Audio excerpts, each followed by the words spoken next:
If you ever wrote a book, what would it be about? Nonsense. Yes, I think I'm the same. I think I'm the same. But every time I talk to you, I can't stump the band. It's anything I can talk about. You tend to know something about. I know a little bit about a lot of stupid shit. It's all useful if you got a job like this. Yeah, if you got a job like this. But it's all because of talking to so many people. But unfortunately, I forgot so much of it too. Because it's like my hard drive's just over spilling. It's like a garbage pail that's just garbage is just falling out of it. There's like too much in there. Does Spotify give you time off? Can you take a break? Would you take a break? No, I enjoy it. I know you enjoy it, but all these podcasts that I book, it's all based on my interests. Like I get a list of people that are trying to get on, and I go, "What did that guy write a book about?" Oh, I want to talk to that dude, and it's just entirely based on me wanting to talk to this person. Do they solicit you or no? Or you Spotify has nothing to do with it. No, I'm saying the people on the show. Like, some of them, yes. Yeah, like I called you. Yeah, but some of them I'll call them. Some of them I'll watch a documentary. I'll go, "Hey, can you get this guy?" Oh, that's dope. Yeah, and then reach out and try to get them. Or some of them I'll read their book, or someone else will recommend something to me. It's all different. If you could cast a dinner party, 4 guests, who you invite, and you don't say me. I'll definitely bring Elon. He's one of my favorite people to talk to. I don't know. People I know that know him really do like him a lot. I like him a lot. He's a sweet dude. I gotta say, that night when we were all just sitting around talking, he's one of these guys who seems actually shy. Well, he's I don't know if shy is the word, but he's not. He doesn't need attention. No, which is an anomaly in our walk of life. But he's cool to talk to. Like he's genuinely there. He's not like, even though I'm a moron in comparison to him, when I talk to him, he'll talk to me in a normal way. He'll just communicate. Like I'll go, well, how do they do that? And he'll explain it. And I go, what is interesting about that to you? And then we'll have these weird conversations where he'll explain his thought process about what's intriguing about something, or what made him interested in pursuing something. And he doesn't mind explaining these things. Not at all. That's no, interesting. Not at all.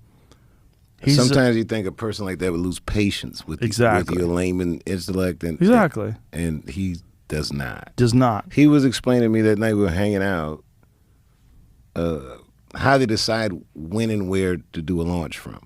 Ah. I got to tell you, I have a public school education. That was tedious. I was going to write a Saturday Night Live to you. Oh, we don't explain that shit on the show. Let's get it. That becomes a problem with people that are really smart, is that some of the subjects do get tedious. Like I read in some article that Albert Einstein used to fuck a lot of bitches. Yeah, so did Richard Feynman. Yeah, that just made me laugh, like Einstein picking up girls at a bar.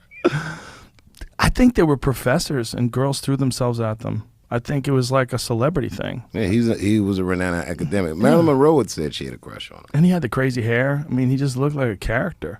And he had that mind. Yeah. Most of us walk around in a state of complete befuddlement. We feel a certain way, but we don't really know. Right. This guy... He was also of an age where public intellectuals were celebrated like stars. He was celebrated. I mean, if you think about his contribution to modern life, that's insane. That's a hell of an equation. Not just that, but all of his contributions. Right. I mean, he was just constantly evaluating the very nature of the universe itself, the very nature of matter and life and energy and gravity and all these different forces that... Yeah, wasn't Oppenheimer one of his students? I don't know. Is that true? I don't know. I'm making shit up now. Oppenheimer... Look, internet people, look that shit up for yourself. I'm guessing. Oppenheimer's quote when they detonated the nuclear bomb is one of my favorite quotes ever. What did he say? He said he quoted the Bhagavad Gita. They detonated the first nuclear weapon, and he quoted the Bhagavad Gita. He said, "I am become death, destroyer of worlds." That's what he said after the first atomic bomb got detonated. There was a black guy named Earl Charles who was there when it happened, and he has a famous quote from that very moment. He said, "Shut the fuck up." What the fuck are you talking about? What the fuck is he talking about? I am become death, destroyer of worlds. Yeah. It's a wild thing to say when you just see a bomb detonate. But you imagine being there when the very first nuclear bomb gets detonated, and imagine it's from your mind. It's a bunch of other people working on it. The Manhattan Project had a lot of people working on it, but it was a lot of it was Oppenheimer. Oppenheimer was brilliant. There, look at that. Oppenheimer and Einstein. So right here, let's fuck the world up. Let's sit down and draw out some plans and fuck the whole world up. Let's get man. Genius. Yeah. Einstein looks exactly like my grandfather. Really? Oh, yeah. Like so close, it's terrifying. Take away the hair. My grandfather didn't have crazy hair like that. But with that mustache and his face, he looks so much like him. Especially in that picture right there. Like he could have been my grandfather's brother. It's startling how kind his face is. Yeah, wow. That makes a mean dude, though. Imagine being a guy who's just that much smarter than everybody else. Yep. And you're trying to explain to people. Will you shut up, bitch? I'm thinking about math.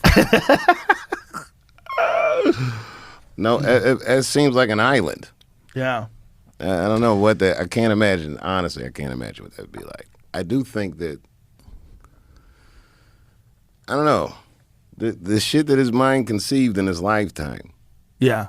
If he were a comedian, he'd have the angles that none of us saw. Yeah. It's that kind of thing. I mean, the thing is, like, Elon Musk is not Einstein in the sense that he's not creating equations that are going to shape the way our universe is thought of and perceived. But what he is doing is creating these businesses and these articles of technology, whether it's Tesla or whether it's SpaceX, these rockets that they're designing. He's changing the potential of our future. Right. I mean, he changed what it means to have an electric car. He made an electric car instead of a thing that's practical. He made this dope spaceship that goes 0 to 60 in a little over 2 seconds. Have you been in a Tesla, like a Model S? Yeah. When it accelerates? A lot of people know they drive them. They're preposterous. It's amazing. The self-driving shit. It's weird because I feel like we live in the future. Yeah. And we used to watch the Jetsons and all this and Dick Tracy. Yeah. It's better than what they thought it would be. They didn't think of the internet. No. And the Jetsons didn't even have an iPhone. Right. I know. Yeah. Neither did Captain Kirk. He had to go Kirk out. Yeah, man. I got a a walkie-talkie phone in my pocket. I can watch the news. Yeah. And all this information at my disposal. You can FaceTime people. It's that.